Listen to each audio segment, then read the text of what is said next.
Hey, it's Chronologically Gaming, the only channel that's perpetually retro because we're playing every video game in order of release. This is it. You're now part of the phenomenon where you can experience the video game industry like never before. We last left off in 1980. And I'm not going to sail your ears with any more Battle Hymn of the Republic over and over again, but we will first go back. We have a couple games that will load correctly. So for all those that were waiting with bated breath to see Catch the Ball and Noughts and Crosses for the Philips Videopac, here it is. It's just for you. Turns out that it didn't run last time because we weren't playing with the French model of the Philips Videopac. There are several models of the Philips Videopac, and this is the one that we finally got to work correctly. So this is Catch the Ball and Noughts and Crosses. Quick redemption, we're going to pull up game one. So here's Catch the Ball. It is a drop-down. I don't even describe it as Plinko because of how simple it is. But two players can play alternating. You catch the ball, you get the point for the ball, and then the other person gets to catch the ball and get the points for the ball, and you just move left and right. I'd say it's even more rudimentary than Breakout because you're not really breaking the balls, and it's very random how they play. I'm going back and forth between controllers to see if I can get both characters to play. But it's this is it. This is Catch the Ball. You're literally catching the ball and getting points for it. Enough said. So after Catch the Ball, the other version is Noughts and Crosses, which is the European version of Tic-Tac-Toe. And we'll load that one up so you can get a look at what the Philips Videopac Noughts and Crosses looks like. This will be game 7, I believe. Yes. So here we go. There it is. Tic-Tac-Toe. You can play with two different players. You can see they actually give us a full cursor on the screen, which is very impressive for the time. To have a cursor where you can play and move the cursor around. So same thing as we've seen before. It's two players that need to play. You go back and forth, and it's tic-tac-toe. But the cursor is a nice touch. That's something we haven't seen yet in the home console space. And that is pretty much it for Noughts and Crosses and Catch the Ball. Out of everything we've seen at the time, this is a below average game. We're going to do 2.5 stars, considering everything else we've seen up to this point, and for the home console. 2.5 stars for Noughts and Catch the Ball and Noughts and Crosses for the Philips Videopac. All right, so after that, we have another redemption game. Anybody that you see us play a game and it doesn't work correctly or load the way it's supposed to, please let me know in the comments. We'll come back and give it another review and take a look at it. So this is Bill Budge's Trilogy of Games. When we last played this one, it was not able to get past the screen to select the games that we want to play, because this is 3 different games in one. So we first booted up, and we get to this screen, and we were trying everything on the keyboard. Well, it turns out it was the break key. You hit escape, and then you select the game you want. So we just missed one key. I hit every other key except the escape key. And this game is 3-in-1. To my knowledge, each one of these games is not found anywhere else. So Bill Budge made 3 separate games, and we can't really call it a compilation because they don't exist anywhere. But we'll take a look at Space War first. This is for the Apple II by Bill Budge. Turn the pedals to steer the spaceships, to fire engines, press the game buttons, launch torpedoes, use the 1 key or the 0 key. Each ship gets 8 shots. Be careful not to get too close to the star in the middle of the screen, or tidal forces will tear you apart. So interesting. It's going to use gravity. And we got different options we can choose from. Weak gravity with wraparound. Let's do strong gravity with wraparound. So I'm going to do option 3. And there we go. Does it work with a... it does. Okay, so we have 2 different ships with an amazing explosion when I made it to the black hole in the center. Let's go ahead and do it again.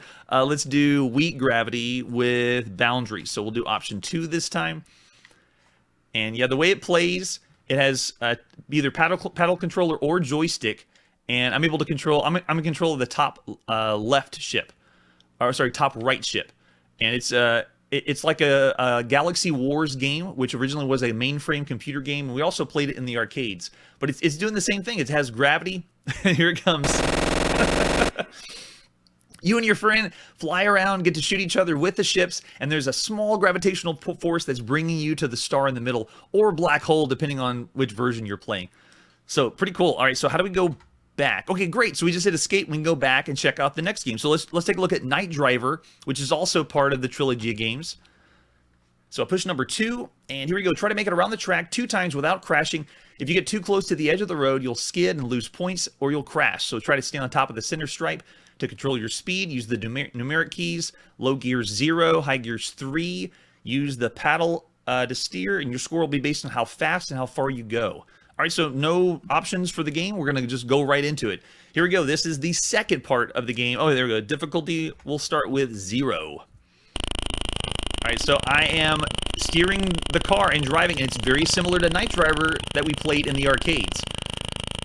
Very well done given the 3D effect for the Apple II. It's similar to what the arcade did. It was just a few lights that flew at us, but the effect was fantastic. The sound effects, though, I can't give those credit. It sounds like we're putting along in a golf cart right now. Or a paddle boat. But it works great. Yeah, I'm able to drive quickly. Let's go ahead and shift gears. Can we go faster? As I was trying to shift gears, we just totally crashed. All right, let's try it again. Go for 2 difficulty this time. All right, so yes, much faster. I don't know what they were trying to go for with the sound effects, but for the Apple II, any sound effects is actually pretty good. Let's go fast. Every time I try to go faster. Yes, 1-bit sound is the best way to put it, because we haven't even hit Microsoft DOS yet. When DOS comes out, we'll be using the internal speaker, and that one has some levels that we can work with, but yeah, I love using the term 1-bit sound. That's genius. All right, so coming back, let's play our last game from the Trilogy of games, and this is Pinball. From Bill Budge. Do we want instructions? Yes, because we've never played. It's a flipper pinball game. The game buttons control the flippers. To control the ball, use the flippers or tilt feature, T on the keyboard. And let's see if it fits into a boring pattern. Board features spinners, posts, shoots, and okay, explaining all the points.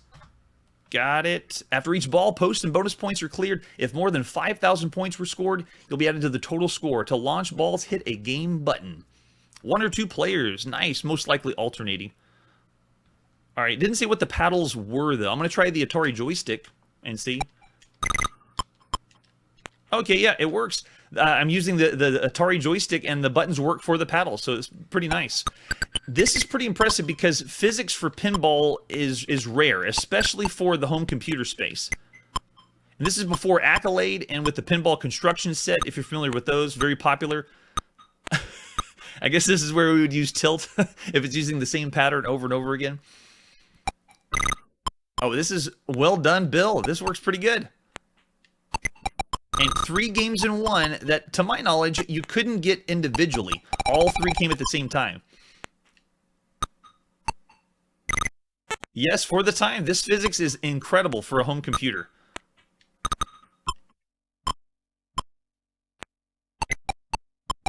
Oh man, it's great. It works so well.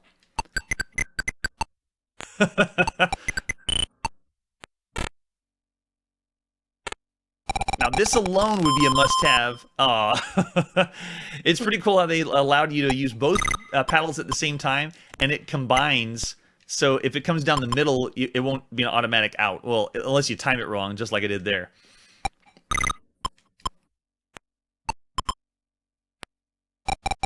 Cool. So plays well, runs well. That is excellent. All right, so glad we got a redemption on Bill Budge's Trilogy of games. That is definitely above average. For the time, 3 different games for your home computer, and what they were able to accomplish. This is one of the best home computer games you could play as far as arcade action. So I'm going to go 4.5 stars. I can't go to 5 just because I don't see this as something pushing the industry forward. It's almost like 3 demos to really show off the Apple II. So I'm going to say 4.5 stars for Bill Budge's Trilogy of games. Excellent, excellent game. All right, so after those 2 redemptions, let's get right back on track. The last game we left off on was Challenge, which was a PAL release for the Atari 2600. Let's move on to our next game. What is next? We're now playing every video game that was released at some point in 1980, and this is Checker King, or Checkers for the TRS-80 color computer. Let's see if we got any artwork for it. Looks like it's just a reconstructed box of checkers. And everything we've seen so far, I would love to have an original box, not reconstructed, because the box looks like it's all done by Radio Shack. And it's possible that every original Coco game it be endorsed and provided the publishing by Radio Shack. And yeah, the cartridge is there for checkers. Really love how the Coco had cartridges. Excellent. All right, so let's go. Oh, so this one works with keyboard. Oh, joystick. Okay, great. Let's boot it up. We're popping it in. It is 1980, and this is the Coco playing checkers.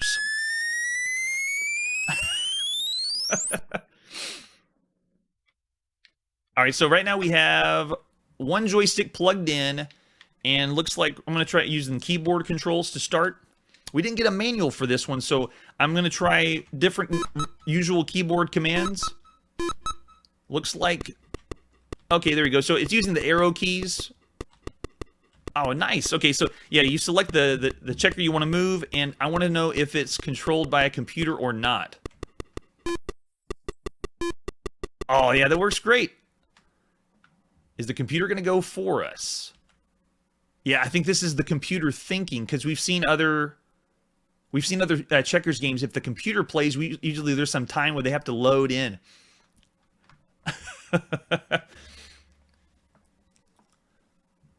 Oh, wow. Okay, so 81.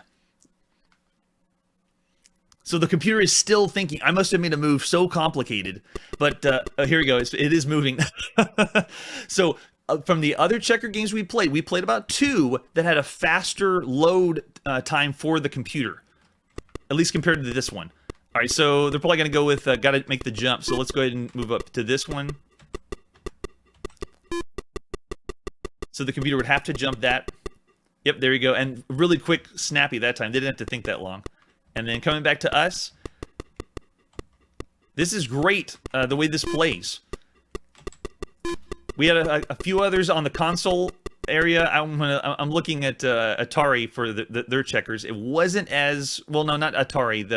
The home computer of Atari, the Atari 800, was excellent. But the console, it was rough. And they're going to have to go for a jump on that one. Yeah, but this one plays really well. For a home computer checkers game, this is great. I want to know if we can play with 2 people, or is it only against the computer? Oh. Oh, I had to do the jump. That's right. Force the jump.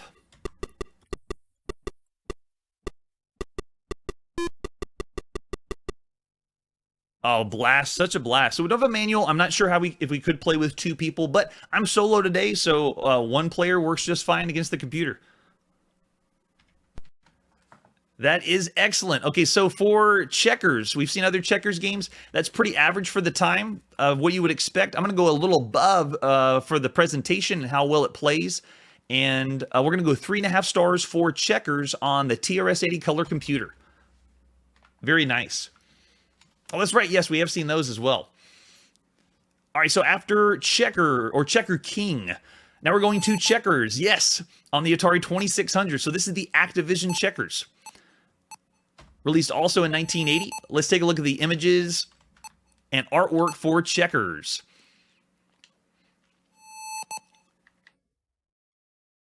All right, so this is Activision Checkers. We played another version on the Atari that was in 79. And this one is Activision's first checkers game. There is the back of the box for 1 or 2 players. Classic all-time favorite game, packed with a whole new life with checkers by Activision. Especially when you tackle the Activision computer. Challenge him at game 3. He's the expert. Oh, that'd be a great question. We haven't gone over any prices. And at this point, we haven't seen labels. There was a few boxes actually we had on the home computer space for the Apple II, and the prices were about $15 to $20, but that may have been clearance. I would love to know at the time what they cost. It's challenging, thrilling, and hours of fun. Yeah, since we're now playing every video game that was released at some point in 1980 in alphabetical order, we might get several checkers. So I'm expecting this one to be the better checkers just because high hopes for Activision. So conceived and designed by Alan Miller for enjoyment on the Atari VCS. Uses the joystick controller, and we got game 1 2 and 3 to play against the computer, and then game 4 is for 2 players. Nice. All right, let's check out the manual. We got the original manual by Activision. Checkers instructions, and usually I'm not excited about a checkers manual, but Activision, I love that they give more info in there. Everyone knows how to play checkers, right? You're in for a surprise. Checkers is no longer a one-on-one game. Now the whole family can gang up and play against the Activision computer at 3 levels of challenge. Before you start playing, read the instructions and review rules. You got it. So they're going through checkers basics, just like they've done before. If you're not familiar with checkers, you'll have to get that info elsewhere.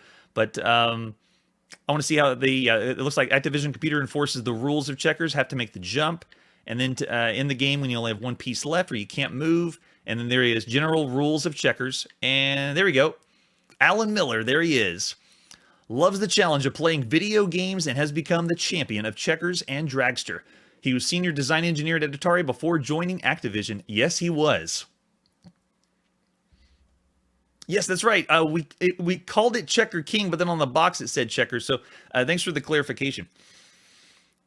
And thank you, Alan Miller. There you go. This is the other releases by Activision this year. We played Fishing Derby because I could find a release date for it. Dragster, apparently it was the first game to ever come out, but I couldn't find the exact date for it. So we'll be seeing that pretty soon. All right. So for different versions, we have a European version and another alternate version. We're going to play the original. It is 1980, and this is Checkers for the Atari 2600 by Activision. There it is. We're in. And the first time you boot it up, we want to do game level 1. So I'm playing with a dumb computer right now. But, oh my gosh, controls are even swifter than we saw for Coco. But the computer's thinking. Oh, there we go. Okay, so it didn't think as long, but still pretty good. 20 to 30 bucks. So, like this Activision game we're playing now, if you went in the store in 1980, this is brand new. This would be about $30. And I'm using the Atari joystick. So 4-way joystick works great. That is awesome. Very smooth, and it works really well on Atari. I mean, as good as checkers could go, right? All right, so we're going to go ahead and up the ante. I'm going to do game 3. I want to play against the expert computer and see if it takes longer to think. So I've changed the game mode to 3, and I've reset. And now let's see, does the expert checkers Activision Pro computer, oh, it is thinking longer. So now I'm on level 3. Now it's taking a little bit longer to load.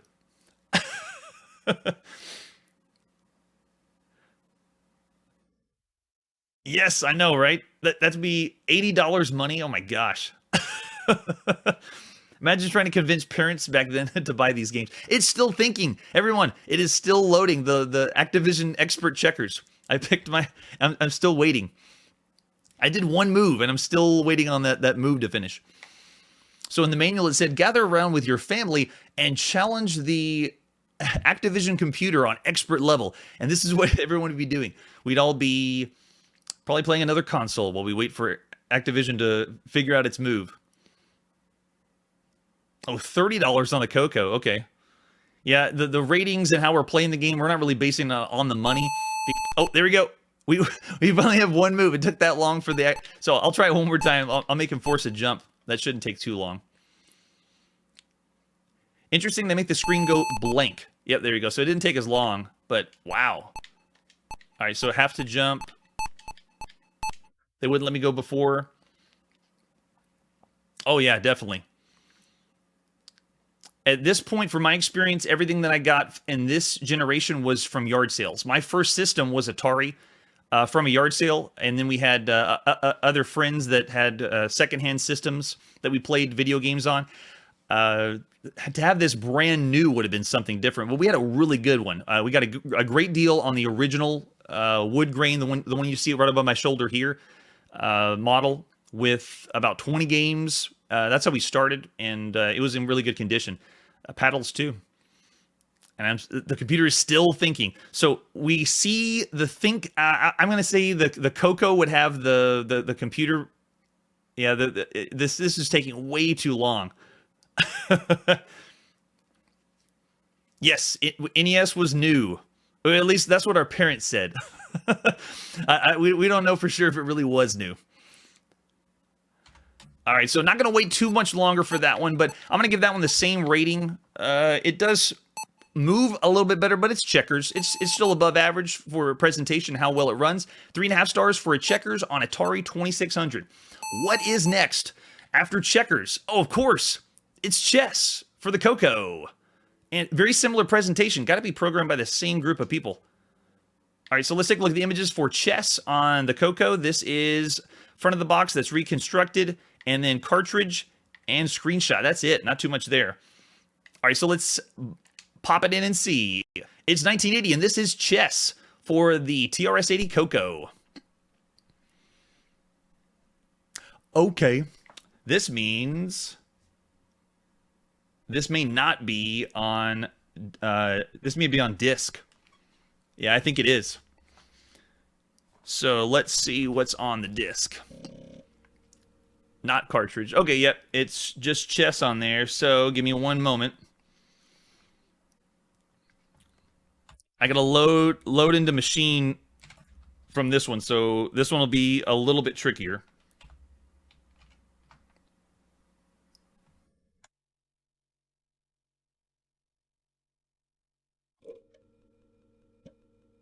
Here we go. Oh yes, the bargain bins, definitely. Really jealous for all the. We got it. It's micro chess. There it is. We got chess loaded up. All right, so the whole bargain bin thing is one of the reasons why we have a lot of collectors now. The collecting scene has blown up. I myself was a physical collector at one point, and I got to the point where I just didn't have the storage space and realized, am I going to make a real museum? An actual museum where I'm going to collect all this stuff, and I was not. So I gave away and sold and broke it all down, and I realized I could do this, the virtual way to collect games, and now I want to showcase all the games in order of release to really see the video game industry from the beginning. Okay, so this should be played with a joystick. Let's see. No, it's still keyboard. Okay, yeah, so there you go. Same cursor as before. Yeah, there we go. So it's chess on the Coco. Let's see how long the computer takes to load. Oh, nice. We got a little bar that's telling us how long it takes.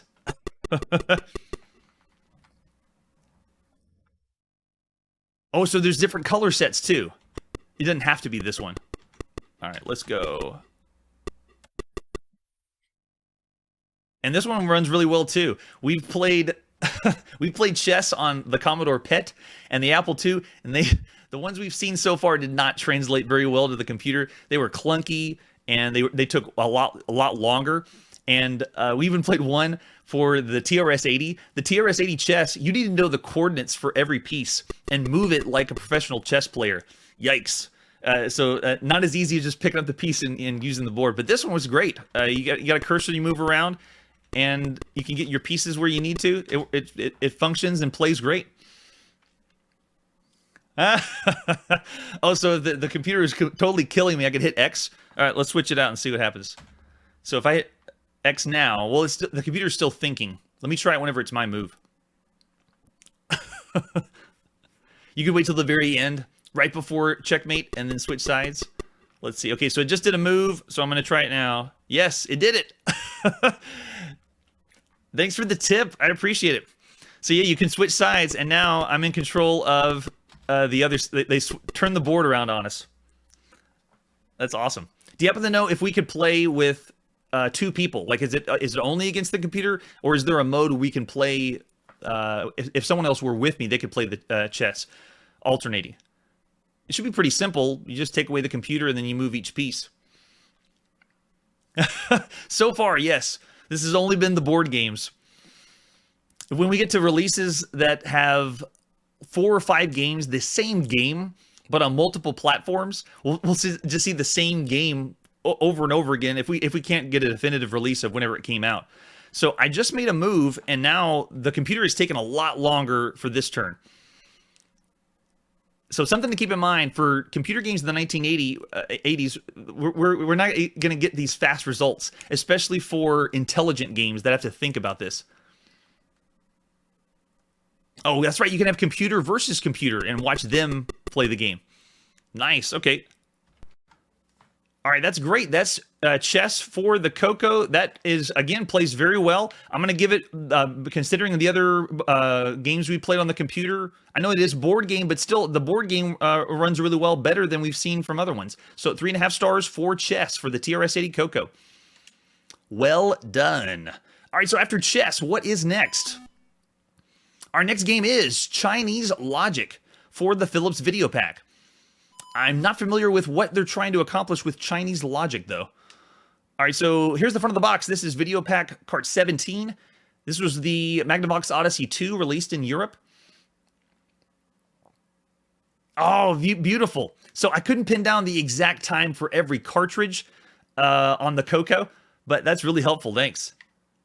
All right, so here is the cartridge for Chinese Logic. Looked like it has just one game. Whatever Chinese Logic is, we're going to find out. One game by pushing 9, and we do have a manual. Looks like it's a homebrew manual.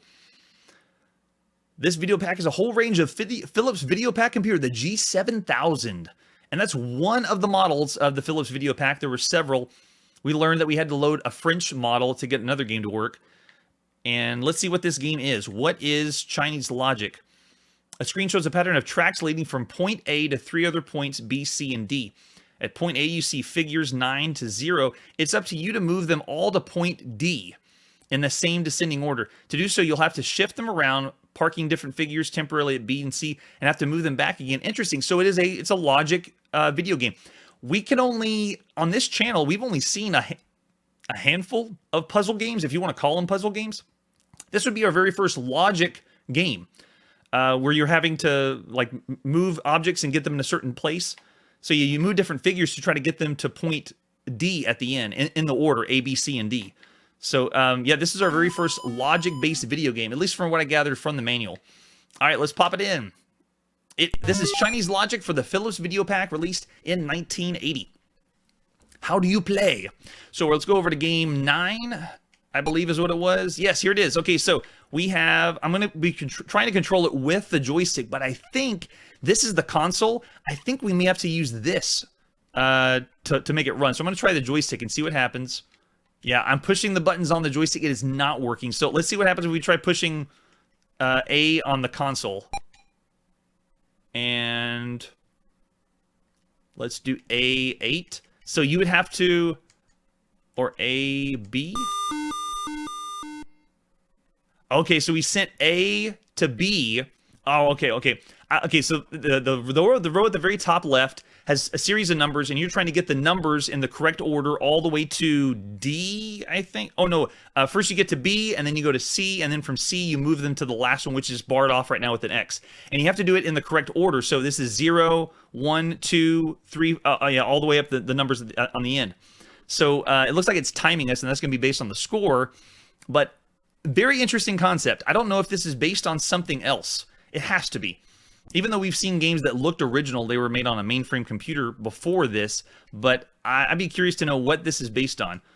So it does have to be played with the full keyboard for the Philips Videopac. Let's see if we do 1.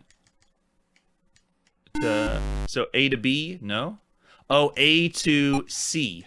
And then it would go around because B, something's already at B. And then you go around and you mark it up to C.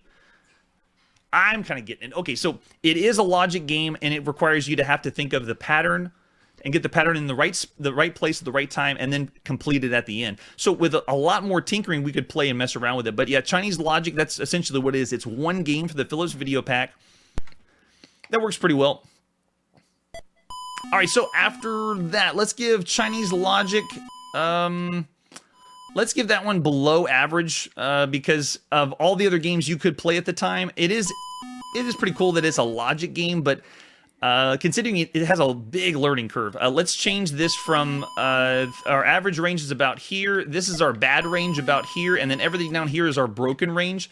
We're going to go and give this one 1.5 stars because it's only one game on the cart. No, I'll go for 2 stars. So best of the bad for Chinese Logic. After that, 3.5 stars, very generous. I guess if you messed around with it more, you could get used to it.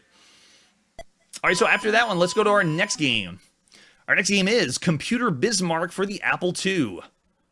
And this most likely, oh yes, SSI. So strategic simulations, we're going to go for another really good simulation game is my guess. Let's take a look there for Computer Bismarck, a war game for your home computer. There you go. Back of the box. Why include the image if there's nothing on the back of the box? And then there's our disc, 5 1/4 floppy. The real floppy, 1980 by Strategic Simulations Incorporated. There's the classic logo, the SSI. This is before the gold box of Dungeons & Dragons, which they're very popular for. And then a screenshot. Looks like it might be black and white, but let's see. No manual for this one. So, ladies and gentlemen, like we've seen with other very hardcore strategic and tactical games, we may not get far because you have to know a lot of commands. And without the manual, we're going to be a little lost. All right, so we're popping it in. This is Computer Bismarck for the Apple II, released at some point in 1980. And this is no Apple joystick. We're going full keyboard. Computer Bismarck, a simulation of the historical events of May 1941. Okay, so World War II. Designed by John Lyon with valuable aid from Joel Billing and David Cook. Enter a number between 1 and 99. Okay, let's go with 50. Thank you. If you wish to play against Otto von Computer, Simulated Admiral, then say yes. If you wish to play a 2-player game, then... Okay, so I don't have a second player with me, but I don't think I want to go against Admiral Otto von Computer because they're going to kill me. So I'm going to say it's a 2-player game so we can go back and forth. So I'll do CR and play a 2-player game of Computer Bismarck. It most likely will be a naval simulation game for World War II. And it's taking a little bit of time to load, so this means it might be generating something for us. Do you wish to start a new game or old game? We'll do new. I really enjoy these tactical or strategic games. It's essentially taking what you could play on a board game and converting it to a computer. British turn away, German. Oh, everyone, I think this is copyright protection.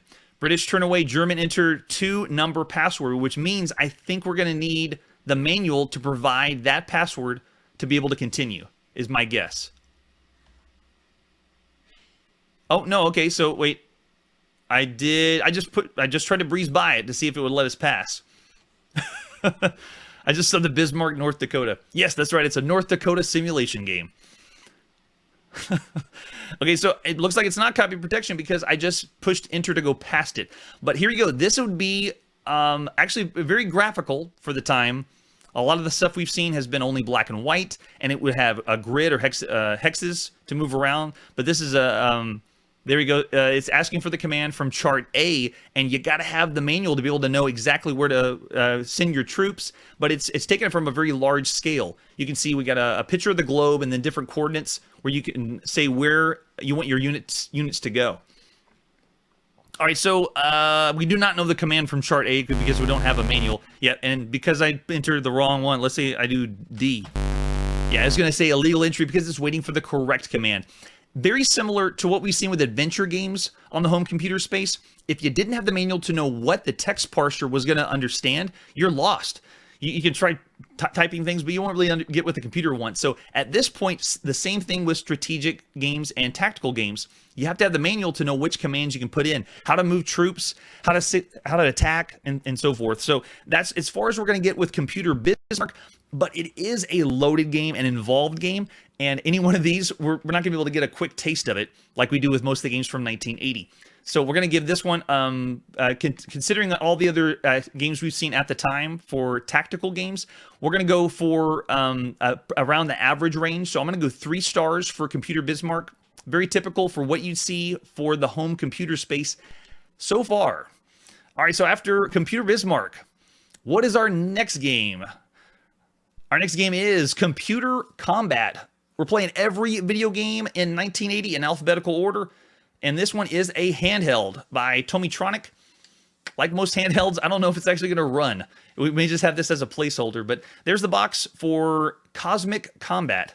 Handheld electronic game that pits you against a relentless computer-controlled invasion force. Oh, there we go. Nice picture of the handheld. And you can see here we have a move switch, the power on and off, and then a shoot. So it's basically you move left and right and shoot, kind of like we've seen in the arcade. And there's the example of the screenshot, and that's all we got. Let's see what happens if we try to play. Does it load? So Cosmic Combat, it looks like it's just a placeholder, so there is no game. But you can see the graphics. They're using the LCD graphics similar to the Game & Watch, and it most likely has a color overlay to give it to make it look like it's colored LCD. But yeah, it's just a placeholder, and it does not run. Some of these simulators, it's tricky to find them and get them to work. So for the time though, this is essentially a shooter. You're playing a arcade shooter. You move left, right, and shoot like Space Invaders. We've only seen one other handheld on the channel that is a handheld shooter like this. So we're going to go ahead and give this one a 3.5 star rating, above average, and something really good to have in 1980 as a handheld. So 3.5 stars for Cosmic Combat. Love to know if anybody had this one. This one is a little more obscure than the really popular ones like Football and the other ones by Mattel. Tomitronic, not as well known as Mattel. All right, so after Cosmic Combat for handheld, let's go to our next game. This is Cosmic Fighter. So now we're going back to the Radio Shack TRS-80. Let's see what the artwork looks like for Cosmic Fighter. There's the front of the box.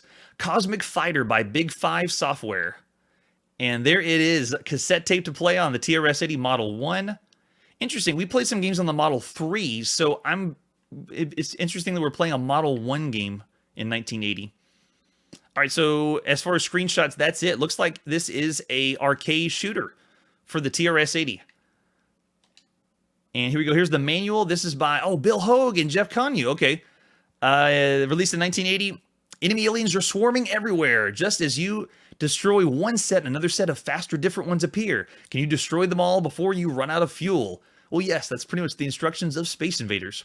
So you move left and right arrows to move your ship left and right, and then spacebar F to fire, and then it shows fuel, which they're using like as a time, how long you played. And then you get a flagship with rotating eyes that appears. Sweet. Each player is initially given 3 ships, 3 lives as usual. And there you go, the loading instructions. So all these instructions, I remember all these for the home computer. The way we're going to be loading it is not the 1980 experience. We're going to be a lot quicker. I'm running it on a disc on a really fast emulator, so we don't have to follow this. But look at those instructions you'd have to follow to get the game to run, just to boot up and start playing. All right, so let's go. This is Cosmic Fighter on the TRS-80. All right, so to start this off, we got to see what's on the disk to know what to load. I'm looking for the Cosmic Fighter file. And it looks like it would be Cosmic, I'm guessing. Cosmic. Okay, sweet. No basic needed. We can just go right into the command, the prompt.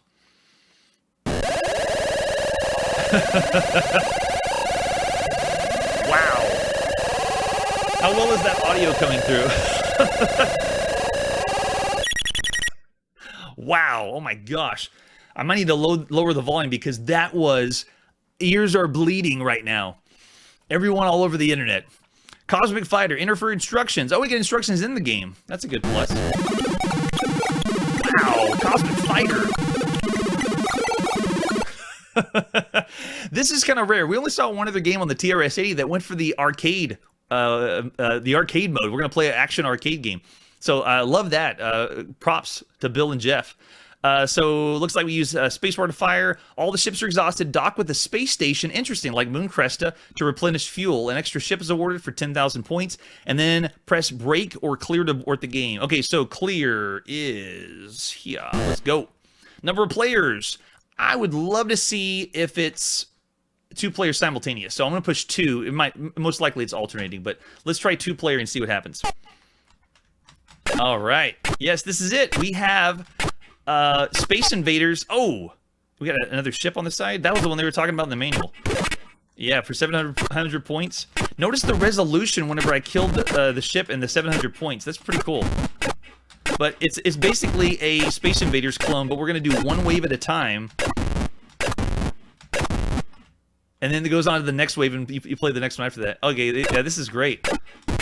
Okay, this is the kind of thing that if you had a TRS-80, you wouldn't expect this. You'd expect a adventure game, text adventure game, or strategy game, simulation, something like that. But to play this so well, and with the noise, I mean, something to annoy your parents with how loud it is. Oh, this would be great for 1980. And then if we look over on the tops of the screens, it's giving us our fuel level. And if you notice the flicker of the screen, that's because to make this happen, the TRS-80 was not programmed to do this kind of... There's no sprites on the TRS-80. So what it's doing is a little magic behind the scenes, and that's why we're getting this flicker. Similar to we've seen on the Atari 2600 when they're pushing it really hard. Wow, with the flashes. Oh my gosh. Oh, wow. They just... That is impressive. Oh my gosh, that was a giant ship, and then we just totally got destroyed by the mothership. Or I forget what they called it in the manual, but oh, that was amazing.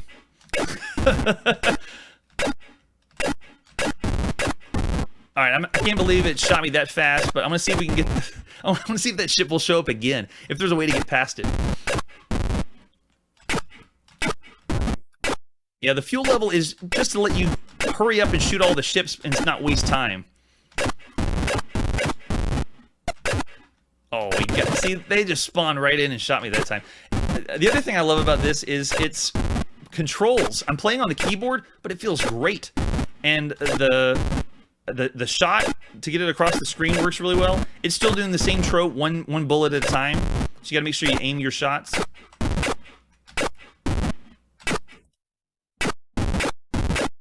Yeah, this is great. All right, here we go. I'm getting out of the way. Oh my gosh, so it spawns. I don't know if you can destroy that ship. Okay, that is a blast. Yeah, that's pretty good. Cosmic Fighter is definitely above average. We're looking in the good game rating, possibly excellent, because to do that on a TRS-80 is amazing. Considering everything else we've seen at the time, I'm thinking 4 or 4.5. So from chat, I'm seeing 4 stars. Yeah, this is a 4-star game for 1980. Definitely. All right, so after Cosmic Fighter, our next game is...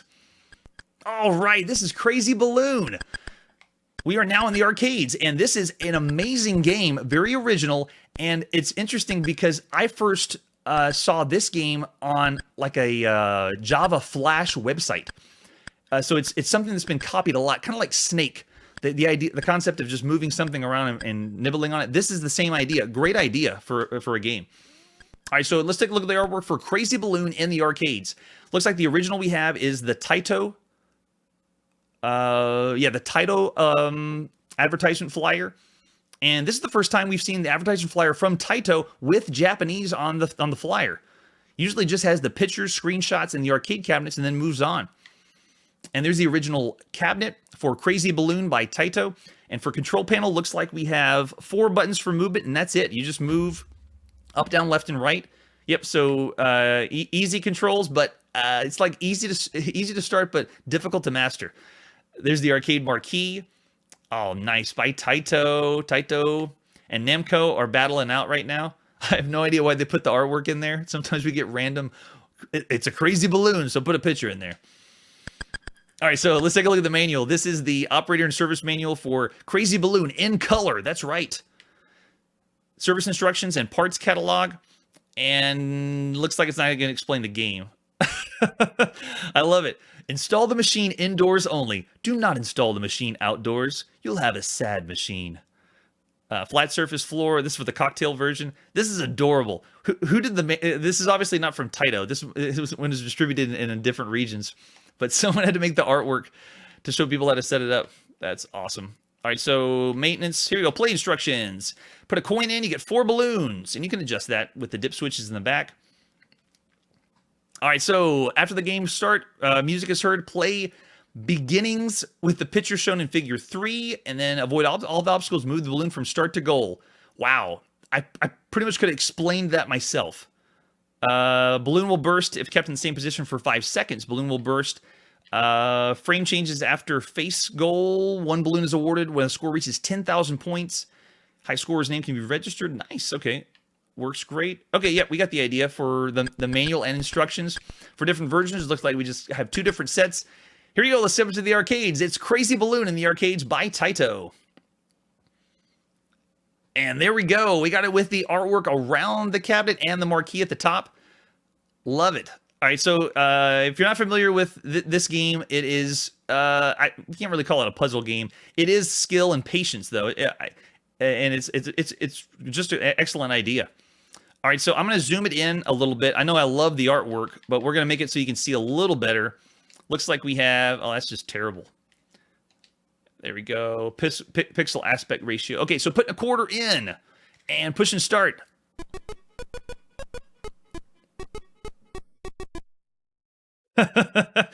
More free music that they added in the game. So controls are really easy. Up, down, left, and right. But don't pop that balloon. Got to move around the course. And I love how they give you this hard way to go. The fuchsia or magenta area. And you got to time your movements back and forth. Nice and easy, nice and careful. If you're familiar with a game in Japan called Irritating Stick, this is what this game reminds me of. You're getting close to the edge and you might pop and lose everything. And you just got to take your time, move around carefully. Oh, here we go. Now they added more complexity.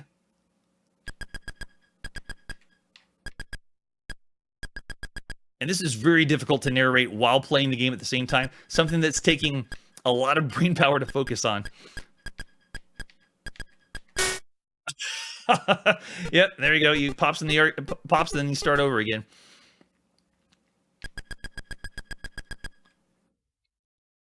Graphics-wise, this is sub-average graphically. And then music, obviously, we've seen way better, considering this is the release of Pac-Man, Rally X, and so forth. All right, so we're going to go down. Wait for a sec. There it is. Nice.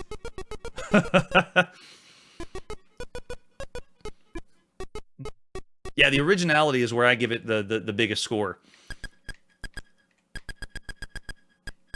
Because at this point, we have so many games that are trying to copy Pac-Man or Space Invaders, and to go for something original is ballsy. But honestly, that's what the 80s is all about. I started in 1971 playing every game, and now, getting in the 80s, there is an explosion of video games, and a lot of them are clones, copying off of other people. But then there's also tons and tons of original stuff in the 80s, especially when we are going to look at everything for the home computer and console space. And console space. I think the one we're playing right now, no way is the whole screen is scrolling. Granted, it's a little choppy, but that's pretty cool. Only other game we've seen do movements like this is like Rally X or Superbug. Okay, I thought it was going to keep going. It didn't do a full scroll. It was more of a just messing with your mind. I do get vibes of a puzzle game, though. The way it's going from level to level, and... Oh! And whenever you die and you pop the balloon, you tell yourself, I could do that better next time. I could yeah, I definitely could do that one better. But that's one of the joys of this game. And you get to put your name in. Another excellent trope. Where's my button? I tried the normal buttons and it didn't let me do one of the normal ones. Okay, I could keep playing this for a very, very long time. So this is a very, very good game. The originality is where it's at. I'm not going to go any higher. I can't really go 4.5 or 5 just because it's not pushing the video game industry. It's not one of the best things you could ever play of 1980. And it's not... I would say still 4 for Crazy Balloon. The originality is there, but yeah, it is a very good game. Crazy Balloon, I'm going to go 4 stars. Excellent. Okay, so after Crazy Balloon in the arcades, nice to be back in the arcades. Let's go to our next game. Our next game is Creature Venture for the Apple II. We're back on our home computer. Let's take a look at the artwork for Creature Venture. You've just inherited your uncle's Stash Bucks mansion, but first you must rid of the horrible creatures that have taken it over and to find your uncle's buried treasure. It's got to be an adventure game. Directing the computer with 2-word commands, such as go north, get key, look room, Punch Out Boogeyman. You will need to explore deep into the mansion to finally find the stash buck fortune. There are tons of high-resolution graphics. Yes, high-resolution graphics. Thanks to online systems. Plus clever animation just for fun. Oh, animation. Okay. There we go. We have a price. We were just talking about price of this episode. On the disc, $24.95. And this looks like it's not a sticker. This is what they had for the Highlands Computer Services when it was released. And for any other artwork, okay, we got the 5 1/4 floppy disk and then just a reconstructed one. And then there you go. The images. Oh, yeah. Getting lots of vibes of Mystery House and Wizard and the Princess from that one. All right, we're putting in the disc. We're loading it up way faster than anyone in 1980 ever could. This is Creature Venture for the Apple II. Broken by the Wizard. A lot of these games that are now abandonware have been cracked, so we don't have to follow the copy protection. Yes, there was copy protection in 1980. Highlands Computer Services presents Creature Venture. Now, I do want to try some of the things they said on the front of the box, but we don't have the manual again, so this may be... Oh, here we go. Instructions. Yes. Yes, we do. Some of these games that are cracked include instructions. Looks like this one is. Yeah, so there's the front of the box. Same thing we read before. We inherited the mansion. It's rumored your uncle tried to fight back with the help of a magic lamp, but it was too late. On the night your uncle died, Lucifer sent forth a devil raider and stole most of the treasure of Stash Buck Mansion. I'm sorry, wait, Lucifer is involved in this? The treasure was then buried deep in the mansion. The only way you'll be able to enjoy your inheritance is by ridding Stash Buck Manor of the creatures and recovering your treasure. So again, like Colossal Cave Adventure, they're using the go get treasure, come back. And it looks like 2-word commands are go north. So 2-word parser, open door, look room, get knife, punch out boogeyman. To see what your items you're carrying, you say I or INV to see inventory. And if you're carrying anything, it will appear at the screen. To move about, you can enter directions like north, south, east, and west, or up and down. If you want to enter the game, in the game, push quit. You want to save, move the blah, blah. All references to lamp are for the magic lamp only. If you want to see commands you've entered, okay, you can hit, oh, nice, you can see the commands you already said. And then to look at inventories INV, to look, you can say look or look room. Yes, thank you. We've been trying that on other text adventure games and they haven't worked yet for the 2-word parser. The only way to get into the Stash Buck Mansion's courtyard is through the crack. Only the first 4 letters of the noun you enter are looked at and the first 3 letters of the verb. That's interesting. First 4 letters of the noun and 3 letters of the verb. So we're dealing with the earliest text parsers on home computer space. Keep in mind, we have played Zork. Zork has been the most advanced, and a lot of them are 2-word parsers. Zork was not, but a lot of them are 2-word parsers, and it's very different than the mainframe computers in the 60s and 70s, because they were able to have much better text adventure games, and now they're just being translated to the home computer space. All right, here we go. Good luck. We're going to need it. How are we going to find the treasure? We got to go through the crack. Hello, what is your name? Last person in the chat was Arcade Jeff. My name is Jeff. This is an old or new game. It is new. I don't think we'd be able to save and load a game. Can you imagine Twitch streaming this game for several months? Or however long Scott Adams said you could play their adventure game. Scott Adams always put on the back of the box how long the game would take. And some of them said 3 months. Can you imagine streaming a 3-month-long text adventure game on Twitch? No one else is doing that. Well, we're now loading into a new game, and this is Creature Venture for the Apple II. We're still waiting to load. And keep in mind, we're on an advanced Apple II. We're not even loading as long as it would take in 1980. Oh, right. All right, you're in a field with a tree and a shed to the east. We're here. I want to look. Please look. Oh, I see nothing out of the ordinary, Jeff. Oh, they use our first name. You're in a field with a tree and a shed to the east. Okay, so look, mailbox. Oh, it worked. Look, mailbox. What? Okay, just look then. I see nothing. Oh, what? No, you gotta go back. Look, mailbox.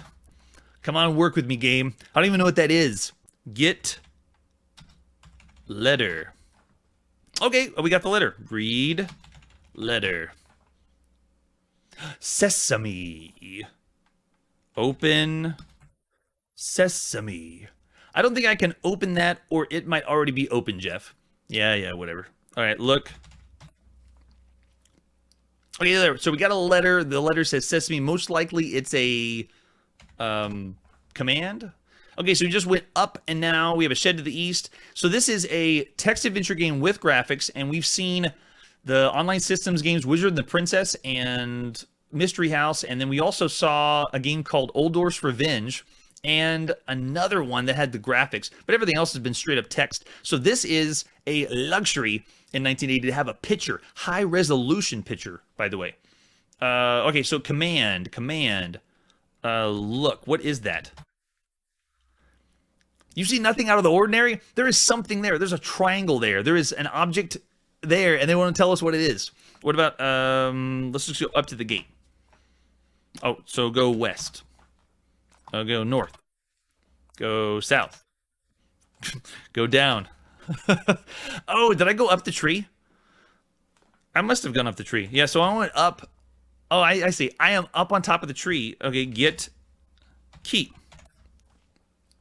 I had to use my imagination and just think, okay, it looks like a key. I'll just get the key. So in other adventure games that I'm familiar with playing, I would say look and actually see what's around the, what the game sees, because I'm having to make up what I see. But let's go down. We go down the tree, so we got a key. All right, let's go east. And now we are... Do we go in the house? There's some batteries here, Jeff. Get batteries. Yes, we got those batteries. All right, let's go east again. Can we? No, we can only go west. So I'm guessing we went in the house. What if I go west now? I can't. What about south? What about north? Okay, there you go. Oh, we're at the gate. Open gate. It's permanently locked. Oh, not anymore. Use key. Use key. Inventory. Oh, just I. That's right. Okay, here we go. I want to use the key. Okay, I know. Unlock gate. That might be it. Unlock. And since it only has a 2-word text parser, it just has to know I want to use the key. Yeah, see, I tried unlock gate, and it's like it's permanently locked. So you would have to know the command to use the key to unlock the gate, and then continue your quest. So this is very well done. We're not going to dive in too deep to this one, but this is very typical for the time, and this would be the better version of other games, especially if you wanted the picture. Something to look at and not use your full imagination. All right, so for Creature Venture, that's done very well. So for the time, I'm going to go ahead and do, for what we see on the home computer space, we're going to do 3.5 stars. So it's above average for playing a game from the 1980s on the home computer. 3.5 stars for Creature Venture. That is excellent. All right, so with that, that'll be our final game for this evening. We are far from done playing every video game in order of release. We'll continue on next time playing the rest of the games released at some point in 1980 in alphabetical order. We will see you then. Hey everybody, thanks for checking out the channel and joining me on my quest to play every single video game in order of release. We'll be streaming live every weekday at 9 p.m. Central, so join us and let us know if we miss any games along the way. This video would not be possible without RetroArch and Launchbox. Please tell your friends there's some crazy guy out there trying to play every single video game. You can always check out Chronologically Gaming on YouTube, Twitter, Instagram. Chronologically Gaming is the name to look for. We will catch you next time.